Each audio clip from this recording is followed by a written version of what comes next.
Hey guys, welcome back to Modern Performance. Today we're working on the daily driver 2013 Chevrolet Equinox. So this guy has the 2.4 liter Ecotec, and we have a code. And I've tried to get rid of the code using Cataclean, but we have the dreaded P0420. That is catalytic system low efficiency.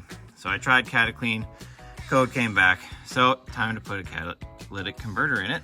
So we got the Blue Flow exhaust, premium exhaust catalytic converter. This thing looks pretty decent. It's all mandrel bent, which is kind of nice. That's all wrapped up. Maybe here, let's use some editing magic. Ka-chow, there we go. So it looks pretty decent. It's nice mandrel bent, which is kind of nice. The exhaust pipes that have like the accordion when they bend, not a huge fan. It doesn't really hurt flow. I like the nice mandrel bend on this guy. And this one doesn't look too tricky to do. So there's 3 holes here. Obviously there's not studs here, so the studs are gonna be sticking down from the manifold. So everything's gonna be underneath the vehicle. They even put like a bung there for the second oxygen sensor. Or actually, well, we'll see where the oxygen sensor goes actually, once we get under there. And then we got the 2-hole flange there. And then as you can see right here, there's another tab right there. So 6 bolts, and then we should have it out. Comes with new gaskets even, that's great. And comes with, boom, limited warranty registration. So let's get this guy in the air. We'll take a look how those bolts look, and we'll go from there. All right, so these 2 bolts, they don't look too bad. A little rusty. We'll hit them with some penetrating fluid. But then I forgot that this is, well, I didn't forget that it's all-wheel drive. I didn't realize that all-wheel drive would make it harder to get to. So that bolts are gonna be okay to get to, but the 3 at the top, that's gonna be not the most fun. Oh boy. Oh boy, this might not be as much fun. This might not be as quick as I thought it was gonna be.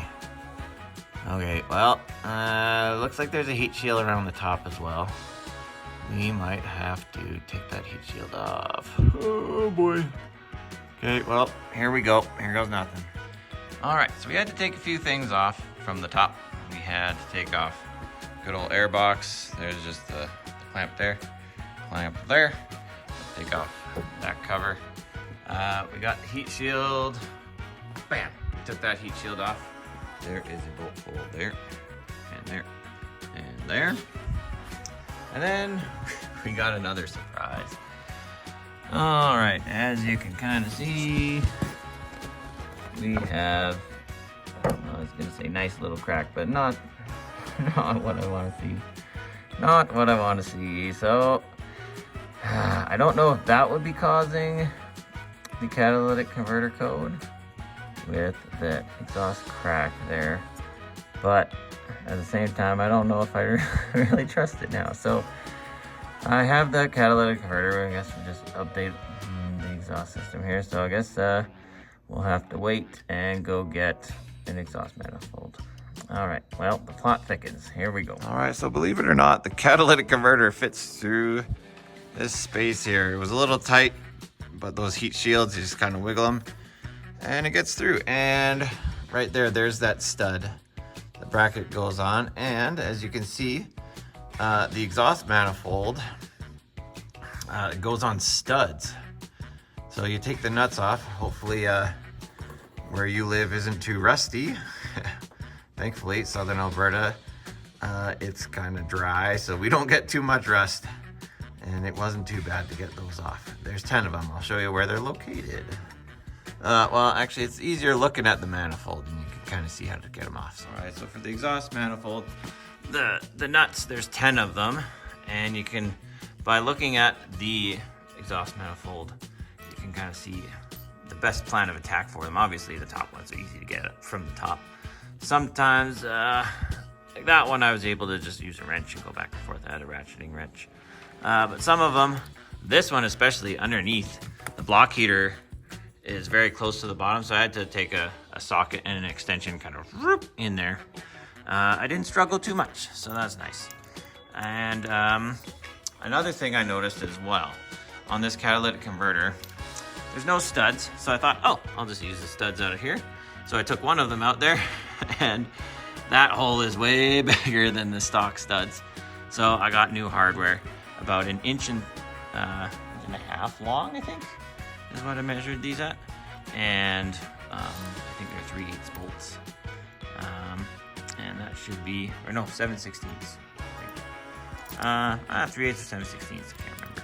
But obviously, every different converter is different. I think the Dorman one actually comes with the studs, so this one we'll just use hardware and lock washers. We should be good to go.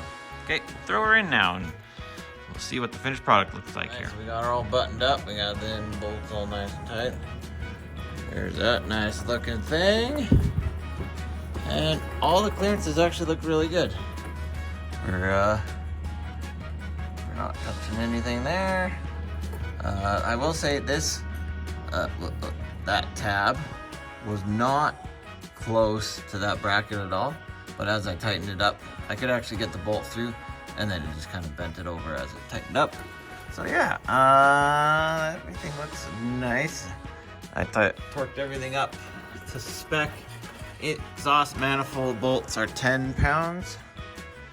10 foot-pounds.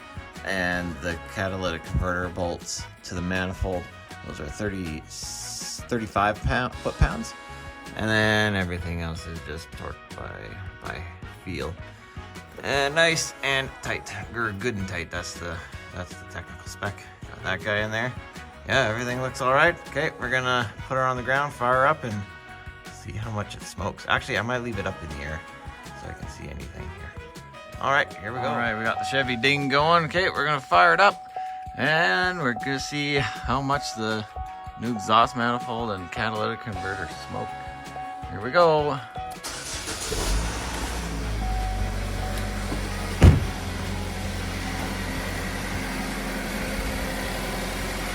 right. I guess turn the AC off so that the AC compressor doesn't go on. Quiet that down. There we go. Those AC compressors are noisy when they fire up. All right, well, don't hear any exhaust leaks. I'm gonna take it for a nice drive to get it nice up to temperature.